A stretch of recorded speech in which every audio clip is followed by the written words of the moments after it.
that election is going to be in May, are we correct? That's correct, yes. Wonderful. You've been consulting with your family about whether or not you should put your hand up. When does that consultation come to an end and you absolutely are in the race officially? Well, let me put it to you this way. The principal individual, as far as the family is concerned, that is my wife. Yes. Last night we had a deep discussion about this matter, and I have a full support. So as far as I'm concerned, this is the green light. Yes. I will be moving forward. Of course, I will still consult with the rest of my family, because that is how we make decisions. But let me put it to this way, the train has departed the station. So you're officially in the race? I'm officially in the race. Okay, and you're saying it here first on ENCA. Thank you for that. Now, you've lost 500,000 votes in the past election. You are bleeding activists. The by-elections that were held recently, almost in every single one of them, and I use the word almost very advisedly, you've almost lost all of those. If you were elected leader in May, how would you stop the hemorrhaging in the DA right now? I think our major problem was our own internal wranglings. The issue on race, the issue about BEE, the issue on redress. Now, we pride ourselves to be a party that is the most diverse and that we want to build one South Africa for all. What's your position on that race issue? Well, my personal position on the race issue is that we cannot ignore a reality. You know, our living experience in South Africa, given our past history, and even what we are facing today, is a reality. We cannot paper over it. Of course, we will have a policy conference, which will be happening in April. And at that policy conference, we will be fleshing out a whole myriad of things. And part of that will be this issue of race, and I will voice my opinion on it. Sounds as though you're standing in direct opposition with your policy head, Gwen Gwenya. But let's touch on this point. Balintuli, who's also, in a way, in the race, if you like, she points out that part of the problem in the DA has been the fear to criticize openly the leadership of the DA whenever it faltered. Do you agree with her assessment? I have always criticized. I've just now indicated my stance on the matter. I do it without fear or favor. And quite frankly, I've done so in the past and I will do so moving forward. The issue of South Africa is a serious one. I'm the Democratic Alliance by Free Choice. This is the party that I believe in can take us forward. And I will voice my opinion and I will represent not just my feelings and my views on things, but the views of those who support me without fear or favor. If that's the case, then, if you are happy and can criticize at free will, let me ask you this question then.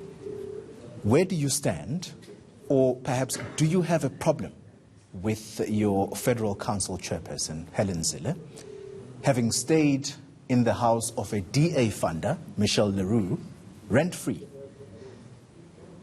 you have a problem with that?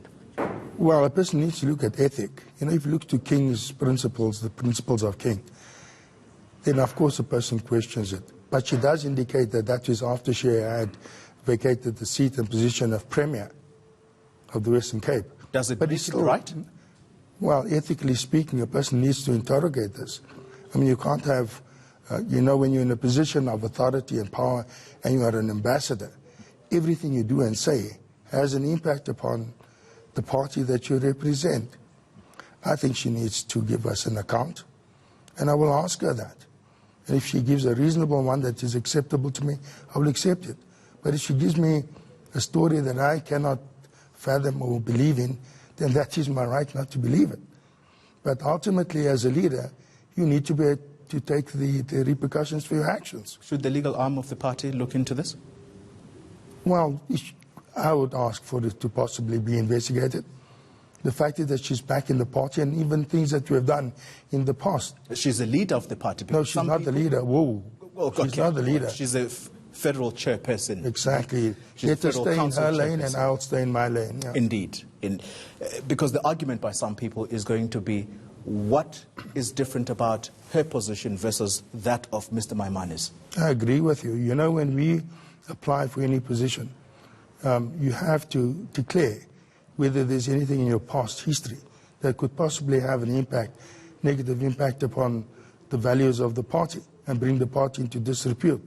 So this is a very slippery slope and a very thin line. I don't want to pass judgment on her over here, but I believe it's something she needs to give account for. While we're on the issue of critiquing the leadership of the party, some will argue that you've taken too long, particularly here in Gauteng, to boot out Mr. Stevens Mokgalapa in Tshwane. The person that he was accused of being in cahoots with for whatever misdeeds has long left office. He has tendered his resignation, but is only leaving at the end of February, whilst the city is hemorrhaging. There's due process, and we need to allow people the opportunity to choose. He decided that he's going to stay on, he'll go on leave, so that the DA's Federal Legal Commission can commence and do the investigation. The investigation has been completed. There's been a finding and there's recommendations. The recommendation is that he faces disciplinary hearings, and he is back at work now, and he will face the disciplinary hearings.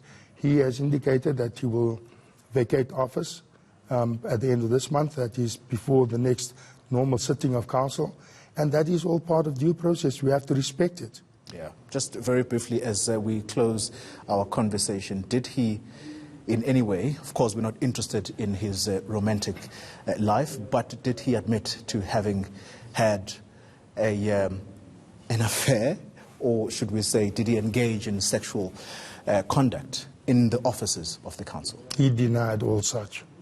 All right. Thank you very much for your time. John Moodey, thanks indeed for your time. He is the DA leader here in Gauteng.